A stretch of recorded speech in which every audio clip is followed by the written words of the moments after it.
શ્રી કૃષ્ણ। કેમ છો બધા? હોપ કે બધા મજામાં જશો। તો આજે આપણે ફરી વ્લોગ ચાલુ કર્યો છે ઝાઝા ટાઈમ પછી, કેમ કે આજે છે ગણેશ ચતુર્થી। તો થયું ચાલો આજે વ્લોગ પણ ચાલુ કરી દો અને મારા યુટ્યુબ ફેમિલીને હેપી ગણેશ ચતુર્થી કહી દઉં। તો બધાને મારા તરફથી અને મારી ફેમિલી તરફથી હેપી ગણેશ ચતુર્થી। તો ગણેશ ભગવાન આજે એનું આગમન થશે અને બધાના જીવનમાં સુખ શાંતિ સમૃદ્ધિ આપે અને રીતિ સિદ્ધિ સહિત આપણા ઘરની અંદર એ વાસ કરે, તો એવી દિલથી પ્રાર્થના છે બધા માટે। અને ઝાઝા ટાઈમ પછી આજે વ્લોગ ચાલુ કર્યો છે, તો આઈ હોપ કે તમને મારો વ્લોગ જોવાની મજા આવે। અને આજે વ્લોગની અંદર આપણે ગણેશ બાપાની સ્થાપના કરશું અને આપણે મોદક એટલે કે લાડુના પ્રસાદ ધરશું અને એની સેવા પૂજા કરશું। તો આજના વ્લોગની અંદર એન્ડ સુધી બન્યા રહેજો અને વ્લોગ કેવો લાગ્યો છે એ જરૂરથી કહેજો। તો આપણી સાથે વાણીબેન પણ છે, કેમ કે આજે એને છે ગણેશ ચતુર્થીની રજા, જાહેર રજા છે અને કાલે પણ રજા છે। તો વાણીબેન નાઈ ધોઈને તૈયાર થઈ ગયા છે, પણ આજે હું કંઈક અલગ વિચારું છું ને એના માટે તો કંઈક એને લુક આપણે મરાઠી લુકમાં કંઈક તૈયાર કરશું અને એવું લાગશે તો ટાઈમ રહેશે તો, અને એના રીલ્સ કે વિડીયો કે એવું બનાવશું આપણે, જોઈએ છીએ હવે, કેમ કે આજે છે ને મમ્મી છે નહીં, બહાર ગયા છે એટલા માટે, અને મારી એકલી ઉપર બધી રસોઈ ને બધું છે।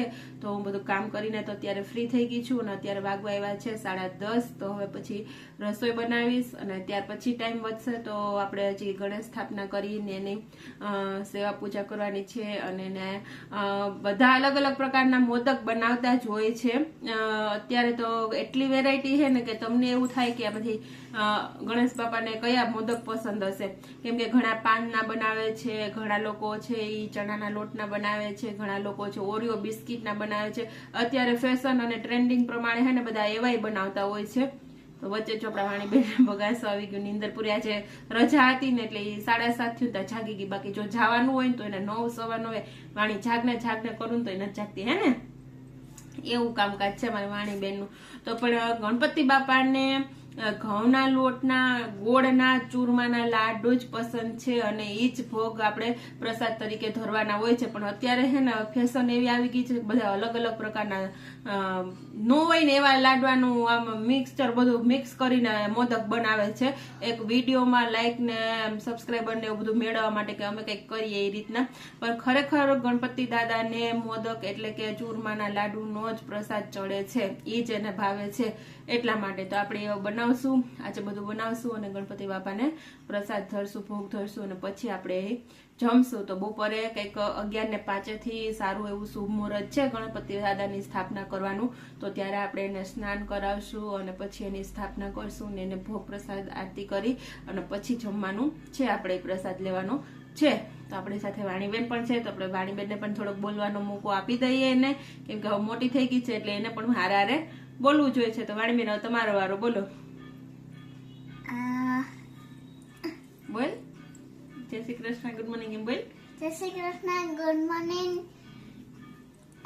તમને હે ને શ્લોક સંભળાવીશ, બોલો।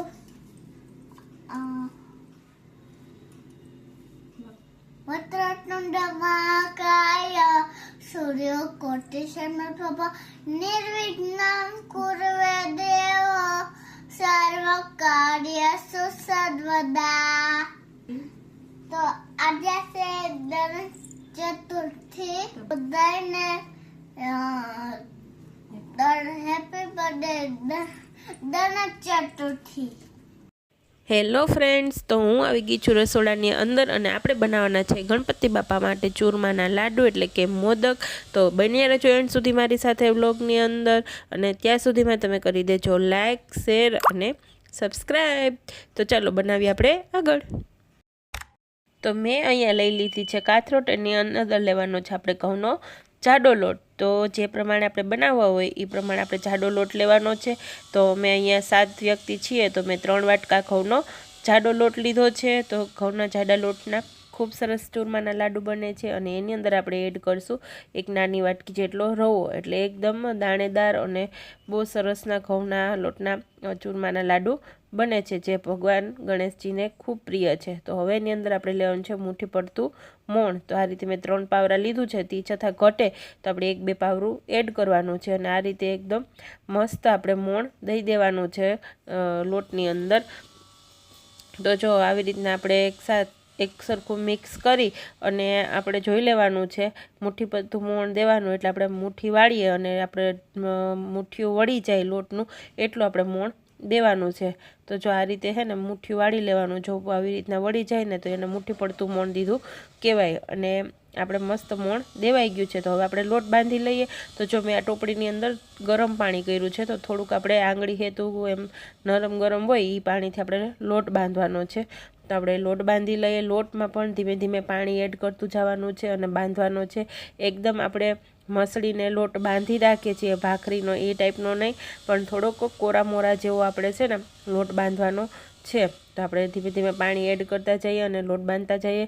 તો ખૂબ જ મસ્ત આપણે આજે બનાવવાના છે ગણપતિ બાપા માટે લાડુ. તો જો આ રીતે આપણે હે ને લોટ હવે બંધાઈ ગયો છે. તો હવે આને આપણે મસ્ત મુઠિયા વડે કે નહીં જોવાનું, અને કઠણ લોટ રાખવાનો છે, ઢીલો લોટ રાખવાનો નથી. એટલે એકદમ મસ્ત મુઠિયા તળાઈ પણ જાય અંદર સુધી, કાચા પણ ન રહે અને સરસ ના થાય. તો જો આ રીતે આપણે હે ને બધા જ લોટમાંથી પહેલાં મુઠિયા વાળી લઈએ, એટલે આપણે ખેંચ ના પડે, મમ્મી નથી ને એટલા માટે. તો જો આ રીતના મુઠિયા વાળતી જઈશ બધાય, અને પછી તળતી જઈશ સાથે સાથે. તો આપણે એકદમ કઠણ લોટના મુઠિયા વાળી લઈએ અને ફટાફટ તૈયાર કરી લઈએ. અને આવી રીતના મોદક બનાવવાથી છે ને ખૂબ જ સરસ રીતે લાડુ બને છે. તો જો આ રીતે ફટાફટ હું બધા મુઠિયા વાળી લઉં છું અને પછી આગળ તમને બતાવું છું. તો જો આપણા મુઠિયા વળીને રેડી છે અને મેં અહીંયા મૂકી દીધું છે ગરમા ગરમ તેલ. તો જો આપણું તેલ પણ સાથે સાથે આવી ગયું છે, ચેક કરી લીધું. તો હવે એકદમ છે ને ફૂલ તેલ નથી રાખવાનું, આપણે મીડિયમ તેલ હોય ને એમાં તળીએ તો એકદમ મસ્ત બ્રાઉન પણ માપે માપે થાય, એટલે જેથી કરીને લાડુ આપણા કાળા પણ ના બને અને અંદર સુધી છે ને તેલનું આમ મસ્ત ચડી જાય, એટલે આપણા મુઠિયા પણ એકદમ મસ્ત પાકી જાય, અંદર કાચા ના રહીએ ઘઉંના લોટના આપણે વળ્યા હોય એટલા માટે. ઘણા લોકો છે ને આમાં એવું કરે છે, હવે તો ઇઝી કરવા માટે પહેલાં ભાખરી બનાવી લે છે અને ભાખરી બનાવીને એનો ભૂકો કરીને પણ ઘણા લોકો લાડવા બનાવતા હોય છે. પણ અમે તો ક્યારે એવી રીતના બનાવ્યા નથી, અમને આ જ રીત ફાવે. તો જો આપણા મુઠિયા એકદમ મસ્ત તળાઈને રેડી થઈ ગયા છે બ્રાઉન કલરના. તો આવી રીતના આપણે હે ને જો તળીએ ને એટલે મસ્ત તળાઈ જાય. અને હવે આને હે ને આપણે સાઈડમાં રાખી દઈએ અને આપણે બીજા ઘાણું એડ કરી દઈએ છીએ, એટલે એ પણ આપણે સરસ રીતે એક પછી એક બધાય તળાઈ જાય.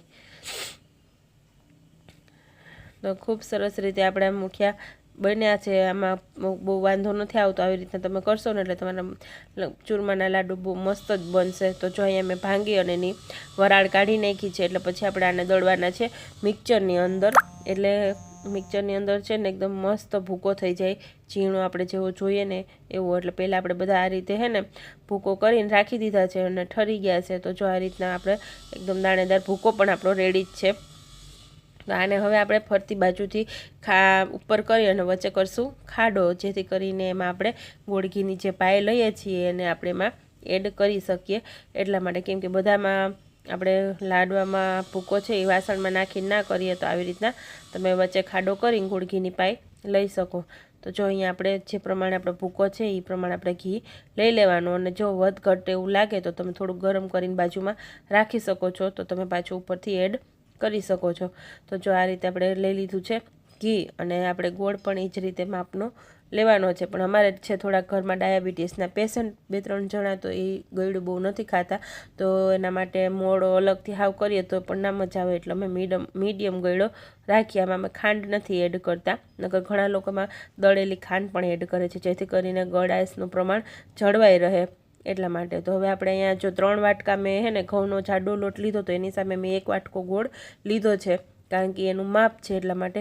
પણ હું આખો વાટકો ગોળનો છે એ એડ નથી કરતી, થોડોક ગોળ એમાંથી વધારું છું, જેથી કરીને બધા એકી સાથે ખાઈ શકીએ એટલા માટે. તો જો આવી રીતના આપણે ઘી ગરમ થઈ જાય પછી એમાં ગોળ એડ કરી અને વ્યવસ્થિત હલાવતું રહેવાનું છે, નીચે બેસી ન જાય એટલા માટે આપણે તાપ ધીમો રાખવાનો છે.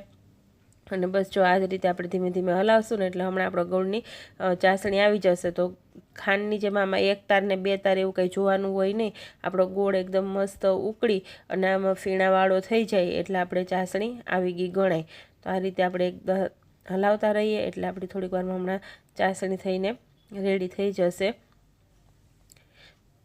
તો આને હવે મોલ્ડની અંદર પણ તમે કરી શકો છો અને હાથેથી પણ બનાવી શકો છો. પહેલાં તો બધા હે ને હાથેથી જ મોટા મોટા ગોળ ગોળ લાડવા કરી નાખતા, એટલે 1-2 લાડવા ખાઈને તો માણસ ધરાઈ રહે. ને અત્યારે તો ઓલા બીબા આવી ગયા છે, તો બીબામાં તો હું જીરી જીરી થાય લાડવા આવે એવા લાડવા તો હું, અને મોટે ભાગે તો આવા કોઈ કરતા પણ નથી. તો અમે તો પહેલેથી જ, અને ગણેશ ચતુર્થીના દિવસે જ અમે બને ત્યાં સુધી ગણપતિ બાપાની સ્થાપના કરી અને લાડવા બનાવીએ છીએ. તો જો આ રીતે આપણી ચાસણી આવી ગઈ ને ગોળની, તો પછી હવે આપણે એમાં જો ભૂકામાં આખું એડ કરી દીધું છે ગોળની પાઈ, અને હવે એને આપણે ફટાફટ હલાવી લઈએ. આમાં ઢીલા પોચું નહીં થવાનું, નહીં તો છે ને એ બધું ઘી એક જ જગ્યાએથી શોષાઈ જાય. ફટાફટ આપણે હલાવવા જ માંડવાનું છે. તો આપણે ફટાફટ હલાવી અને મિક્સ કરી દઈએ. પણ મને એવું લાગે છે કે આમાં થોડુંક ઘી ઘટે એવું, તો આપણે સાઈડમાં ગરમ કરેલું રાખ્યું જ છે, તો આપણે થોડુંક એડ કરી દઈએ એટલે એકદમ મસ્ત આપણે મિક્સ થઈ જાય. કેમ કે હે ને ગોળ ઓછો નાખ્યો હોય એટલે ઘી થોડુંક વધારે પડતું જોઈએ તો જ લાડવા વળે, બાકી લાડવા વળે નહીં. અને અમે મોરું રાખવા માટે થોડો ગોળ ઓછો નાખીએ એટલા માટે, બાકી ગોળ પૂરતો હોય તો સરસ લાડવા વળી જાય. તો અમે વધારે ઘી નાખીને બનાવીએ. તો આપણે જો આવી રીતના એક ધારું ફટાફટ મિક્સ કરી દેવાનું છે. અને મિક્સ થઈ જાય ત્યાર પછી તમે આમની અંદર તમારે કોઈ પણ ડ્રાય ફ્રૂટ્સ કે તમે જે એડ કરતા હોય એ તમારે ટોપરું કે એ એડ કરી દેવાનું છે. તો અમે તો જો ટોપરું ને એવું તો એડ નથી કરતા. આમ એવું લાગે કે ટોપરું એડ કરીએ ને એટલે એ બધું ઘી ચૂસી જાય, તો આપણે હે ને ટોપરાની ઓછી મજા આવે છે, એટલે અમે ટોપરું છે ને ઓછું એડ કરીએ છીએ. કારણ કે પછી કોરા મોરા થઈ જાય, ટોપરું છે ને ઘી ચૂસી લે ને એટલે. તો અમે હે ને એ ટોપરું કે એવું કાંઈ નથી નાખતા. અમે રાખીએ છીએ જાયફળનો ભૂકો. તો જો મેં એક જાયફળનો અહીંયા ભૂકો કરી લીધો હતો, તો એ એડ કરી લીધો. એનો ટેસ્ટ એકદમ મસ્ત જ આવે. અને આ છે કાજુ બદામના ટુકડા, તો એ મેં એડ કરી દીધા. બીજું કાંઈ મેં એડ કર્યું નથી. કિસમિસ નથી અત્યારે અવેલેબલ એટલે એ નથી નાખી, બાકી તમે એ નાખી શકો છો. તો બની ગયો છે આપણો ચૂરમાનો લાડુ, તૈયાર જ છે. તો હવે આને આપણે શેપ પછી આપશું. પહેલાં તો આપણે ગણપતિ બાપાને સ્થાપના કરવાનો ટાઈમ થઈ ગયો છે, તો એના પ્રસાદ પૂરતા આપણે મોદક બનાવી લઈએ છીએ એ શેપની અંદર, અને પછી બધાય માટે બનાવશું. તો આ રીતે બનાવજો જરૂરથી.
પ્રસાદ ધરાવી લીધો, ગણપતિ ઝારી લીધા છે. આજે ગણેશ ચોથ છે એટલે ખાઈ પીને હજી કામ કરીએ છીએ, પણ મારી વાણીબેન આજે બહુ કામઢા થઈ ગયા છે, તો તમને હું બતાવું. રજા છે ને તો રજાનો મસ્ત લાભ ઉઠાવે છે. તો જો બા હે ને મમ્મી નથી એટલે આજે બા વાસણ કરે, તો વાણીબેન બાને હે ને વાસણ વિસરવા લાગે. જો ગોઠવતી પણ જાય છે હે ને. તો અહીંયા ગોઠવવા લાગે છે ને બા વાસણ કરે. વાણી તે બધાય વાસણ વાણી એ વિસરા હે વાણી જો જોઈએ. તો જો મારી વાણી બેન તું બાંધકામ. જય શ્રી કૃષ્ણ, જય માતાજી. તો વાણી બેન જો અટાણા સેટ બોલ્યા આપણે સવારના, તો જો સીધા વાસણ ઉસરવા બેસી ગયા. ખાધા લાડવા ખાધા? મજા આવી હતી? ખાઈવા ને? તો જો વાણીને ગણપતિ દાદાને લાડવા ખાઈવા કા? હા ઓ ભાવે ભાવે. મારી વાણીબેન બેઠી ગયા અને મારી વાણીબેનની ફ્રેન્ડ અહીંયા આવીને બેઠી ગઈ. જો હા ભૂવર ખબર નહીં આને શું છે. એ અહીંયા એના બચા કે હોય કે પછી હજી અહીંયા છે. આ જવાનું ભૂલી નથી. રોજ અહીંયા આવીને બેહે. ચીબરી, અમે તો ચીબરી કહીએ ને ભેરુડી કહીએ ને એવું કહીએ. તમે શું કહો એ કમેન્ટ કરીને કહેજો આને. તો જો એ ત્યાં જ એનું સ્થાન છે. રોજ એની જગ્યાએ બેઠી ઉડાડીએ તો વહી જાય, પાછા આવીને બેસી જાય. ને અત્યારે જો વાતાવરણ છે ને હા હે ને હા. અને જો આવી જાય તો સફેદ વાદળા થઈ ગયા. સવારે થોડોક વરસાદ આવ્યો હતો, અત્યારે જો વાદળા થઈ ગયા છે. ખબર નહીં ભાદરવામાં વરસાદ આવશે કે નહીં. તો થોડા થોડા કાળા ને એવું છે બધું. ને જો અત્યારે અમારે કંઈ પોપટાય છે નથી, જોઈ શકો છો તમે. અહીંયા નથી બેઠા ઝાડ ઉપર, કેમ કે તડકો પડે ને વરાપ હોય ને એટલે દૂર પાછા ચણવા વયા જાય. વરસાદ હોય ને તો અહીંયાના એરિયા તો જો આપણે ઢૂંઢા નાખેલા છે, હવે રૂંઢે નાખશો. અહીંયા જોઈએ કાં તો પોપટ છે એટલે એ 2-3 તો અમારા અહીંયા રહે જ છે, એટલે આવે ચણવા માટે. એવું છે ને આપણે જો કપડાં તડકે સૂકવી દીધા છે મસ્ત મજાના. તો ચાલો અમારો બગીચો જો કેવો મસ્ત ગ્રીન થઈ ગયો. હમણાં ઝાઝા ટાઈમે બતાવ્યો તમને. તો હું નથી બગી હમણાં વ્લોગ બનાવતી એટલે કંઈ બતાવતી નથી. તો ચાલો આ મા દીકરી થઈને હે ને વાસણ કરી નાખ્યા, પણ મારે હજી રસોડામાં પોતું બાકી છે એટલે હજી કરી લો ને. કૃપાલ હજી જમવા નથી આવ્યા, એ કેમેરા ફિટ કરવા ગયા જ નથી, એટલે એ આવશે ત્યારે એને જમવાનું. અને તમે ઘડિયાળમાં જોઈ શકો ત્યારે કેટલા વાગ્યા? 2:15. તો આજે છે ને મોડું થઈ ગયું, 2:15 વાગી ગયા. હજી હું પોતું બધું હાબુ દઈને કરીશ ને ત્યાં 2:45 જેવું તો થઈ જ જાય. તો ચાલો આજે એટલે આ રાતનું કામ અમે પતાવ્યું છે. જોઈએ બપોર પછી શું કરીએ છીએ, બના રહેજો વ્લોગની અંદર. તો ફ્રેન્ડ્સ જુઓ અત્યારે આપણે વાગી ગયા છે 5:15 અને આપણે ત્યાં જો આવી ગયા પોપટ બાજરો ખાવા માટે. તો જો આ ભાદરવાના તડકા ચાલુ થયા ને, આમ તો આપણે એમ જ કહીએ ભાદરવાના તડકા સારા એવા પડતા હોય છે. તો જો આજે અમારા પોપટની સંખ્યા પણ થોડી ઘટી ગઈ. બાકી જો કેવા ચણા છે, જો અહીંયા વેઇટિંગમાં બેઠા છે એટલા બોલે છે. જો અહીંયા ઝાડમાં બેઠા છે, એવા રૂપાળા લાગે ને ગમે ને અમને. પછી જ્યારે એ નહીં આવે ને ત્યારે એને બહુ યાદ આવશે અમને. જો આ ઘેરા જે આવે છે એમ તો જોયા કેવા બેઠા બેઠા અવાજ કરે. આપણે એકલા હોય ને તોય આપને હથવારો થાય. તો જેવા બેઠા છે ને. અને જો કેટલા બધા આવી ગયા, ઘણા બધા છે. એક તો છે ને કેવા બોલે બેઠા.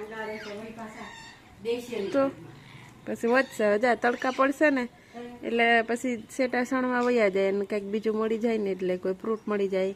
હજી ઘણી જગ્યાએ માંડવી હોય ન હોય, પછી એવું બધું મળી જાય ને એટલે ન આવે. તો કેટલા બેઠા જો કટકટાટી બોલાવે છે અહીંયા તો બધા. દાણો સરસ કડક હોય ને એટલે અવાજ એવો આવે એનો. બાકી જો મેં 1-2 દિવસ પહેલાં એક ક્લિપ લીધી હતી, મારી પાસે હશે ને તો હું શેર કરીશ આમાં તમારી જોડે. ત્યારે આખું સ્ટેન્ડ સવારમાં ભરાઈ ગયું હતું, કે જગ્યા નહીં ને એટલું હતું. અને અત્યારે જુઓ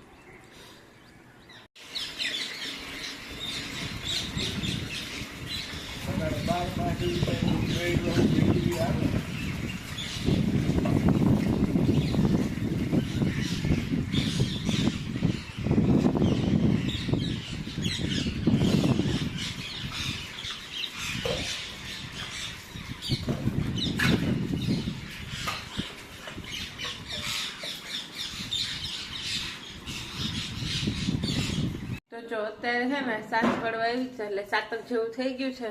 અને કૃપાલ અત્યારે છે આવી અને જયમાં. તો હવે હાંજનું એનું તો જમવાનું નથી, બાકી બધા એનું બનાવવાનું છે. તો મારા વાણીબેન જાગી ગયા અને એ સીધા જાગીને ડુંડા નાખવા, એને બીજું કાંઈ દેખાય નહીં ડુંડા નાખવા સિવાય. તો જોઈ વહી ગઈ ડુંડા નાખવા હે ને. બાએ બધા નાખી દીધા હવે ડુંડા.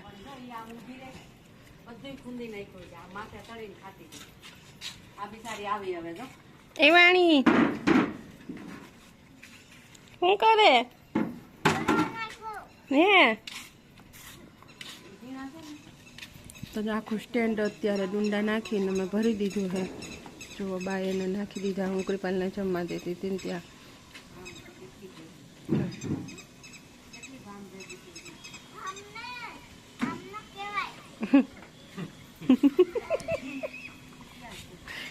વાણીને બોલવામાં કોઈ ન પૂગે હો.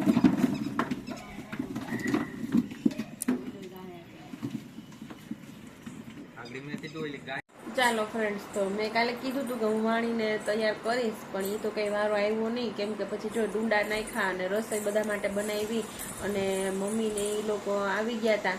તો પછી બધા વાણીને એની જોડે વાતું કરવા માંડી હતી. પછી સાંજે થઈ ગયું હતું મોડું, એટલે મેં કાંઈ વ્લોગ અધૂરો હતો એ કંઈ પૂરો કર્યો નહોતો, એટલે વાણીને કંઈ તૈયાર કરવાનો વારો આવ્યો નહીં. તો આ હતો આપણો આજનો વ્લોગ, અને આ રીતે તમે ચૂરમાના લાડુ બનાવશો તો ખૂબ જ મસ્ત બનશે. અમને તો બધાને બહુ ભાવ્યા. મમ્મી એને બપોરે જમ્યા હતા ને તોય ઘરે આવીને પ્રસાદી લીધી, તો એને પણ બહુ મજા આવી. અને આપણે ગોળનો ને ઘીનો બધો માપ એક સરખો રાખીએ ને તો બહુ ગળ્યા પણ ન થાય ને. અમારા ઘરમાં જો ડાયાબિટીસના પેશન્ટ છે તો એના માટે પણ મારે ધ્યાનમાં રાખીને બનાવવું પડે. તો મેં ગોળ માપે લીધો હતો, બધો નહોતો લીધો જેટલો વાટકામાં હતો, તો એનામાંથી થોડોક મેં વધાર્યો હતો એટલા માટે. તો હે ને મસ્ત લાડવા બની ગયા હતા અને બહુ મજા આવી ગઈ બધાને. તો તમને બધાને કે વ્લોગ જોવાની કેવી મજા આવી જરૂરથી કમેન્ટ કરીને કહેજો. અને મળીએ છીએ હવે આપણે નેક્સ્ટ વ્લોગની અંદર. તો ત્યાં સુધી બધાને જય Shri Krishna and bye bye.